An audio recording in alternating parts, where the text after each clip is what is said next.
Hello everyone. Thank you for joining us in our webinar series. Today's webinar is titled Project Manager's Guide to Planning a Perfect Project.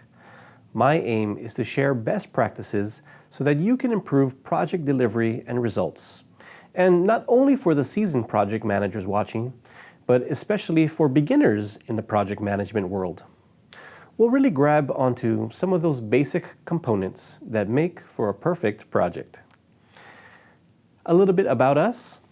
Our team here at Advisicon is made up of authors, teachers, consultants, and technologists, offering training in project management and methodology, as well as leveraging Microsoft technologies. To share a little bit about myself, I am a lifelong learner. That's why I have a background in education and the science of learning. I have many years of teaching mathematics experience. I have always enjoyed using Microsoft and their suite of tools.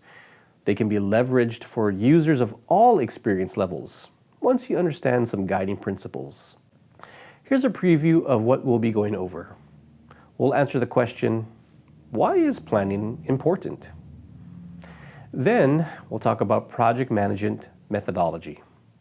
Methodology gives some guiding principles to consider in how you execute your project. Then we'll get into the core of our webinar, and that includes knowing the parts of planning the perfect project and the best practices that go hand in hand with that. Finally, we'll summarize and close out our webinar. Why is planning important? Often we get so excited about a project that we might just dive right into the execution of the project. We can't wait to write a new piece of code or start building the framework for a sales lifecycle or architect a new website.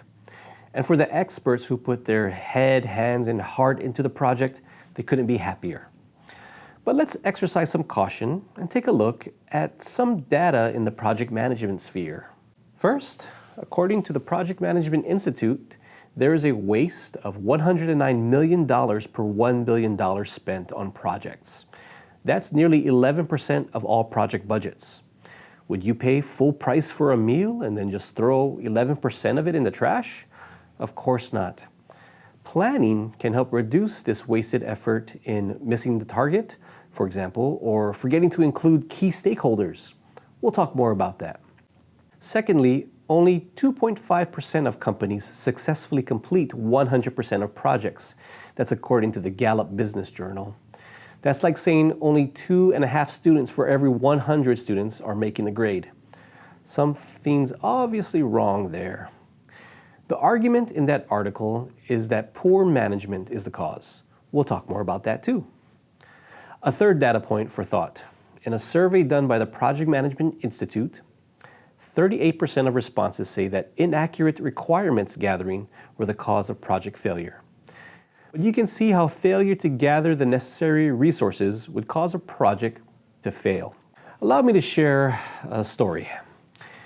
As a child, my favorite toy was a construction toy consisting of interlocking plastic building blocks. You might have heard of them. What I loved about these building blocks was A, the satisfaction of putting together unimportant pieces that would become greater than the sum of their parts. B, the excitement of bringing order to chaos. And finally, C, a reason to brag and say, I made that. Well, a lesson I learned from my uncle when putting together these or before taking on any new endeavor. Before building, make sure you know what you're building and you have all the pieces. So I would pause and take the time to look at the instruction manual and identify the pieces. Furthermore, I would keep the box in front of me with the picture of the item that was going to be built. Hold on to that nugget of wisdom as we continue discussing the perfect project plan. Looking at the title of this webinar, one might have some preconceived notions of what we're going to achieve here. So I want to take a moment and qualify what exactly is meant by the perfect project plan. According to the Project Management Institute, a project is a temporary endeavor undertaken to create a unique product, service, or result. To give you some non-examples, if an endeavor is continuously ongoing, it's not a project. It's probably just your everyday business processes. A project does not seek to duplicate something already done. Now, there are airports everywhere, but to build an airport at a distinct location makes it unique. Third, there must be a deliverable. It's broadly categorized as either a product, service, or result. If the endeavor does not have a defined deliverable, then it might just be part of the $109 million wasted annually. Next, what is a plan? Everyone can come up with their own definition, but I quantify it as a series of events that is thoughtful, a series of events that is organized, and that the series of events will achieve a goal. Furthermore, the series of events has order. Moving right along to perfect. When seeing the word perfect, many ideas come to mind. For example, is this a perfect circle because all the points on its perimeter are equidistant from a center point? Or is it perfect because it's drawn all the way around? In mathematics, perfect could describe a number that is equal to the sum of its positive divisors. For example, the positive divisors of 6 are 1, 2, and 3. The sum of 1, 2, and 3 is 6. Raise your hand if you knew that already. Okay, put your hand down. A common synonym for perfect is the idea of flawless. The perfect paint job on a car, the perfect cup of coffee, the perfect day. Well, if you look at the Greek word for perfect, teos, it actually means to be complete in all its parts. That's what we mean by the perfect project plan. We want this to be complete in all its parts. So a perfect project plan does not mean that it is without flaw. Let's just get that out there. We won't be building the invincible, indestructible project. The perfect project plan can be likened to an iceberg. Only about 10% of an iceberg is visible above the surface. This section can be likened to the execution and delivery of a project. But the majority, 90%, sits unseen, unrecognized, and possibly even undervalued. That 90% is the time, effort, and patience to forming the perfect project plan. Now, this doesn't necessarily mean that 90% of a project's life cycle is in the planning, but rather this is a reminder to not get lost in only looking at the easily visible 10% above water, but realize that it takes a whole lot more to support it getting any visibility above the surface. In cases of the project, it takes a great deal of effort to avoid waste, gather the necessary requirements, and reach full completion. We are saying that the perfect project plan is the project that actually has a plan. So now we'll talk about the ingredients and best practices of a plan. In this section, we'll be looking at planning using the who, what, where, when, why, and how format. Also, follow along as we lay out the ingredients. Our first ingredient is to define the goal. This seeks to answer the question, what? What are we working towards? What does that goal look like? Just like doing a puzzle or constructing interlocking plastic blocks, having the image on the box makes the goal visible for everyone. If the project were to build a boat, every stakeholder has a different vision of their boat. Is it a speedboat, sailboat? What's the function of the boat? That's why you sit down with the stakeholders and define the goal. And why should you not skip over this?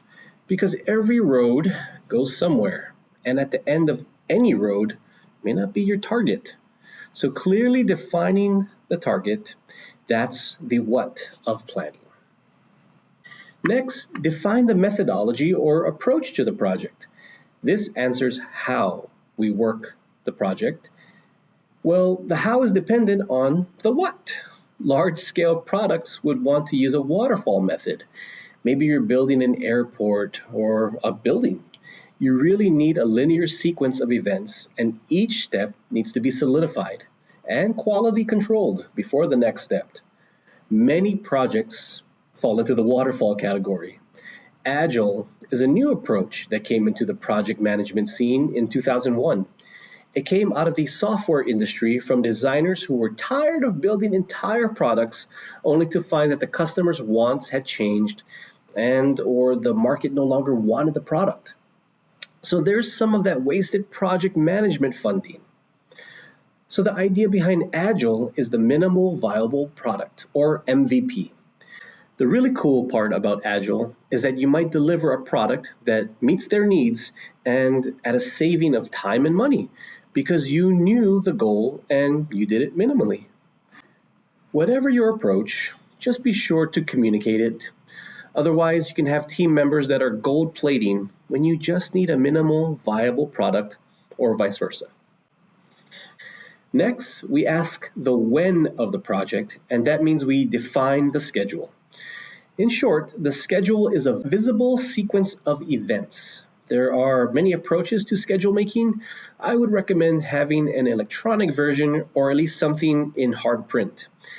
There's a horror story of a company that had their schedule all in sticky notes. Then an earthquake shook their schedule board and their sticky notes were on the floor, all out of sequence. More lost time. So create a schedule that is visible, accessible, and not easily damaged or lost. A defined schedule lets the team know about important dates. For example, if you're doing construction and the key machine that you need will only be available for a 3-day window, you better make sure that everything is ready so the machine can get right to work on day 1. Now, the schedule is only a tool, indeed a good and useful one, but as a project manager, you make the decisions given the data. Tools can display and hold data, but you are the brain behind the project. At Advisicon, we use many tools for various projects. The right tool depends on many things such as budget, knowledge, end user experience, and data security. If you're unsure of which product or grouping of products you might need, get in touch with us. Next, we ask who are the key stakeholders of the project. Key stakeholders are the people who have some investment in the outcome of the project. You usually think of the end users, which is true, but it also includes people such as your finance manager. That person may not be an end user, but they're going to be approving the expenses, so they need to be involved in the project. A tool to help with this is a RACI matrix. This pairs every task on the schedule with a stakeholder and their level of involvement. You can see the legend of what RACI stands for. Notice that there may be multiple responsible, consulted, or involved people for each task, but there is only ever one accountable person for each task.